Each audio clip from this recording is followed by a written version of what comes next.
everybody. Welcome to the first episode of Killer Content. I'm so excited. That was supposed to be a drum roll. Didn't do very well there. Sorry. So the first killer, if you have not guessed, our Instagram photo, it is Richard Ramirez, also known as the Night Stalker. I'm just gonna start off by telling you a little bit about his childhood, growing up, things like that, and then we'll get into the murders and the capture. So, Richard Ramirez was born on February 29th of 1960 in El Paso, Texas. His father was Mexican police, and his mother and him moved, and he had about, I think it's 5 siblings. I think he's the youngest of 5. So he and his siblings lived in El Paso, Texas for a long time, and his dad was honestly an alcoholic and a drunk, and he loved to hit them and abuse them when he would get drunk because he got very violent. So not only did Richard start out in a violent home, but then around the age of 12, he really got into smoking weed with his cousin Mike, and Mike was a Green Beret in Vietnam. So Mike would show him pictures of his conquest, per se, and he would go around and show him these images that he took of women who he raped and killed and put their heads on stakes. It was just really violent. Can you imagine being 12 years old, seeing images like that, raw images of women that were beaten, raped, everything else? That's just absolutely insane to me. And he eventually ended up teaching Richard, who was also known as Little Richie, how to kill stealthily. So there's that too, on top of seeing gruesome, lovely images like that. So time went on, and things in his house just got worse and worse and worse, and eventually Mike became more and more violent of a human being, and he killed his, I think it was his fiance or his girlfriend, something like that. And he shot her, and Richard witnessed this. Well, Mike eventually, he pled guilty due to insanity. So he got put in this mental hospital, and it was this whole shindig. And so Richard was forced to live back at home. And when he did, things were getting so bad. He used to go sleep in a cemetery at night just to get away from his father. And he ended up living with his older sister and her husband, Roberto. Now, when he lived with them, Roberto was a little bit of a peeping Tom, per se. And so he would take him on all of his lovely endeavors of going and looking at women through their windows when they were vulnerable. He would even break into the houses with him and steal underwear, jewelry, things like that, anything expensive. So that is where those two things, I believe, are the most influential aspects of his life and what came to affect him so much in his killing methods. Sorry, my dogs are crazy. So that's the things that I believe, influenced him the most. So to continue on with this lovely story. Oh, how lovely.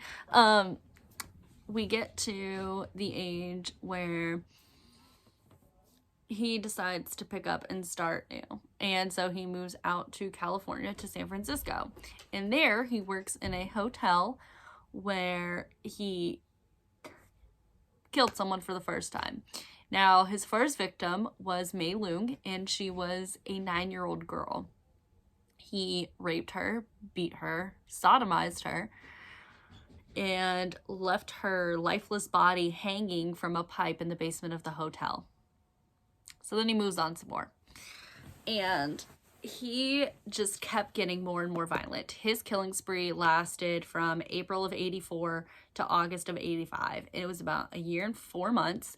And it was absolutely, like, it just kept getting more and more violent. He kept getting cocky, things like that. Like, this man was way out of control. He was so disorganized. He was on a bunch of drugs. So that's why I labeled him as a disorganized killer. He would go and eventually break into the 79-year-old lady's house, and he murdered her in such a violent way. It disturbs me. And he basically slit her throat so bad that it almost severed her head from her spine. So there's that. And he kept getting violent. He used, in one of the images on the website, he used something called thumb cuffs. They hurt. Obviously, if you look at the picture, like, imagine having that on your thumbs while getting violently raped and everything. So, yay. This man is crazy. So, sorry, it's a long day. He would go do that. So he eventually broke into houses of couples. Like, that was his thing, was he used to go and break into all of their houses. And it was a lot, to be honest. He would shoot the men in the head with a .22 to start off, and made the wife watch and him do that. And then he would typically drag the other woman into a different room, and there he would rape her, do absolutely horrible things. It was fairly bad. Not gonna lie, it's really bad. A lot of the crime scene photos, as you can see at the bottom of my page on my website, Killer Content TV, about Richard Ramirez. Well, killercontent.tv. If you look at the bottom of the page, there is the photo of the thumb cuffs, and then there's a photo of one of his crime scenes where the lady's head is just bashed in so badly that there's blood everywhere. Like, I can't ever imagine being that violent of a human being. Like, all of the rage that he is carrying is absolutely insane. I don't think that any kind of therapy when he was younger would have helped or anything like that. He just grew up with, like, bad influence after bad influence, and honestly, I don't think anything could have ever really changed him, to be honest. So, to continue with our story, I'm reading from the article that is on my website, I promise. So, his last one, which is, like, his cockiest move ever, honestly. So,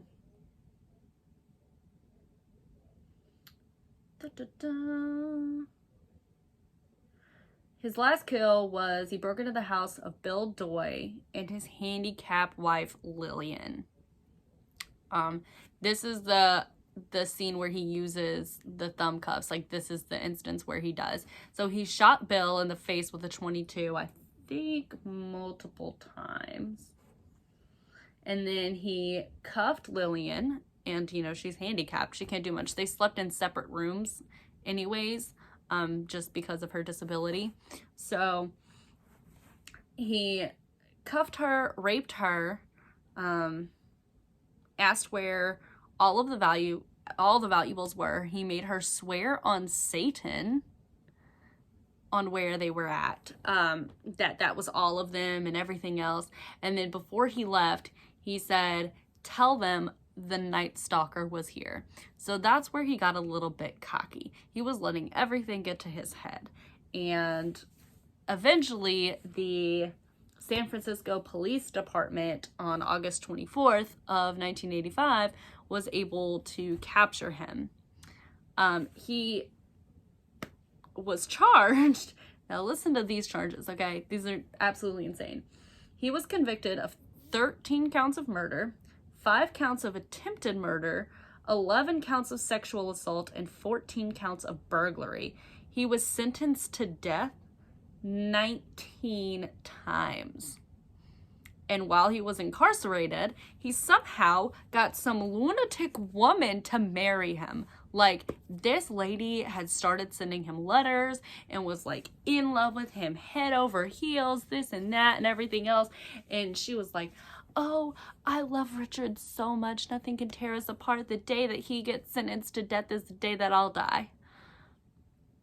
Yeah, she divorced him. Fun fact. So she divorced him, and it's just absolutely hilarious to me because she's like, oh my God, I love him so much. I want to be with him. He's my whole world. And then it's like, ha, peace out, Girl Scout, you know? It's just hilarious to me. He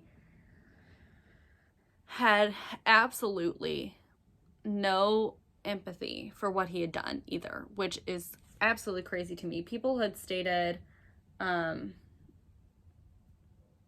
that he had narcissistic personality disorder, which honestly, a lot of people are saying he doesn't, but I think, you know, what shows it the most is, I mean, just look at his murders, look at everything that he did. Like, he would kill the husbands and then rape the women, leave them alive, steal all of their stuff, and he didn't care. Like, he doesn't care. He like bragged about what he did and everything, and he's like, tell them the Night Stalker was here. You know, like, if that's not cocky, then y'all crazy, okay? That is cocky to the max. End of story. And honestly, you know, his targets were people who like drove expensive cars and everything else. I'm pretty sure he stole a Lincoln, I think, at one point, you know, which back then worth a lot of money. And honestly, so one thing that I believe that he helped impact a lot is home security. Like, home security systems were on the rise during that time, and honestly, I think the Night Stalker only helped because people could see what kind of people are really out there, how dangerous these people could be, things like that. So that's something that I truly believe that Richard Ramirez had a large influence on. So there is a little bit about Richard. If you go to my website, killercontent.tv, I have a full spiel about the man that I've typed up. There's also the crime scene photos, information about like his victims, things like that. So go on there, give it a read. It's a quick read. And then this video will also be posted on there as well. Feel free to like, follow, comment, let me know if there's any other serial killer that you want to learn about, things like that. So go ahead, let me know. Thank you guys so much. I'll see you next week. Bye.